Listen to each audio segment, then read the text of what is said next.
I guess I'm not terribly original, because even though there's been a lot of character prediction videos lately, that doesn't stop me from wanting a piece of the pie. Today, I want to focus on characters that could be added that are not necessarily unpopular, but are flying under the radar. So, no obvious choices like Rex and Pyra. For this list, even if a character is popular among fans, if the consensus is that they probably will not be added compared to other characters, they can make this list. Of course, I'm not saying all of these characters should make it in, I'm just going to do my best to make their case. In no particular order, let's get started.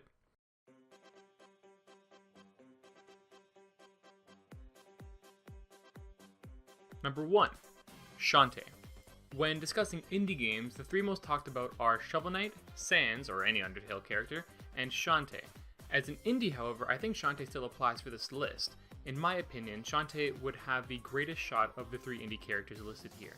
Trying to realize an Undertale character in a 3D environment would be very tricky, and translating any of their moves into Smash just as much. Shovel Knight is probably the poster boy for indie titles, and he has his own amiibo, but I still believe Shantae to be more relevant. Smash Bros. Celebrates the history of Nintendo, and Shantae just fills that role much more cleanly. She was on Nintendo consoles long before she became an indie, and probably before indie became a common term. People often put her behind Undertale and Shovel Knight, but in my opinion that's probably due to the more recent popularity of those games.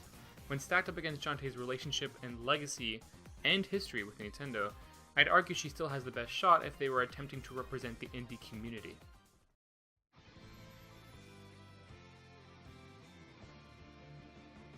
Number 2. A Bravely character.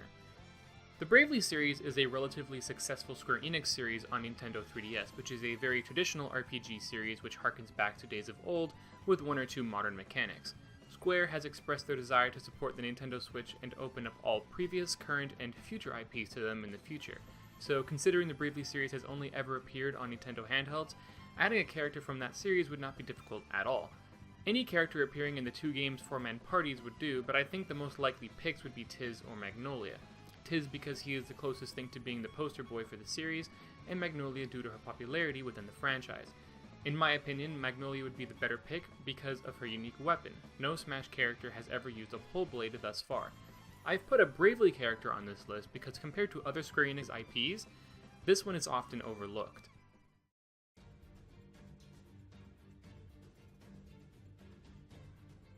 Number 3.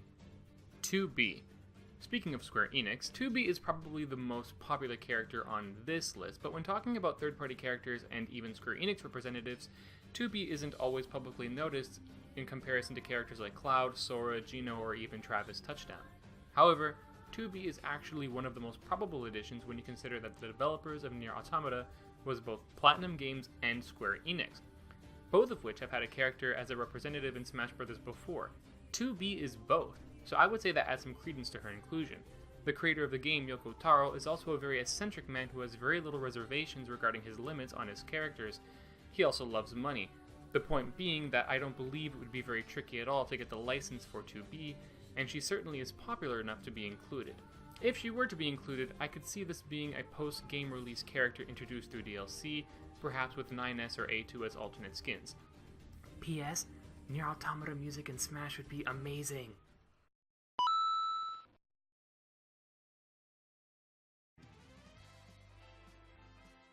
Number 4. Pauline. I remember Smash 4 speculation like it was yesterday. Many people theorized that Mario would have a revised moveset to account for his arsenal in the Galaxy games. Spin jump, launch pad, the ability to throw star bits, you name it. Of course, we all know what happened. Rosalina was introduced and those abilities were granted to her instead. I believe the same thing could happen again, but with Pauline.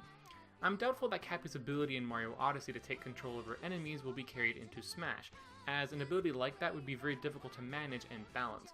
Would it be a special move? Is there a cooldown? Can you just self-destruct with your opponent's stock and have it count for a kill?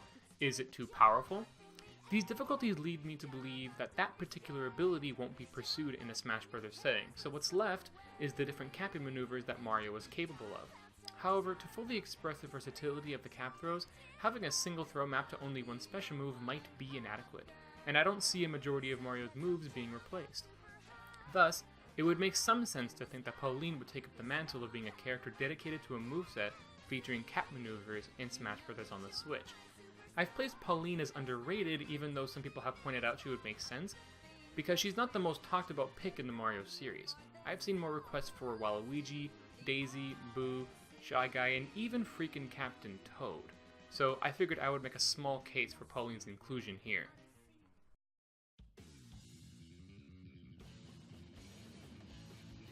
Number 5. Phosphora, or Pandora. Kid Icarus Uprising was a really good game and very well received. In my opinion, it deserves 3 representatives. However, it did not deserve to have one of those characters be one of the worst defending clones in Smash Bros. History, having the fewest amount of differences from the source character than any other clone character does. Dark Pit clearly should be replaced by somebody else. In Kid Icarus character discussions, I see a lot of names tossed around like Medusa, Hades, Magnus, and occasionally Viridi. These are all decent choices, but 2 fighters often forgotten about are Phosphora and Pandora. I think the hype for Hades and Medusa comes from the idea that they are villains, so they come to mind quickly because people want more villains in Smash Bros. However, if you thought Ridley was too big for Smash, you've seen nothing yet because those 2 are towering. Obviously, the argument is that they can be shrunk down, but a lot of their abilities in their boss fights take advantage of their massive size. Magnus is possible, but a bit generic, and Viridi isn't seen in battle, only ever dropping a reset bomb on occasion from off-screen. Phosphora and Pandora are both fought at close quarters, and we get to see what they're made of.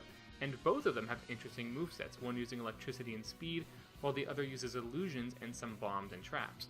These characters are less thought about because they're only fought in very few chapters, or in Phosphora's case only 1 chapter, but they still have a lot of potential. Really quickly, I do want to add an honorable mention, that being Amaterasu from the game Okami.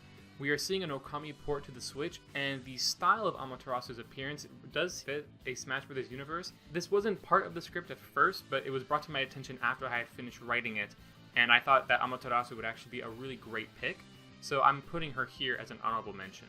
I guess that's going to be it for this list. The topic for this video was decided on through a poll I hosted on my Twitter, the link to which will be in the description. So if you want to say in what kind of video I upload next, follow me on there and keep a lookout.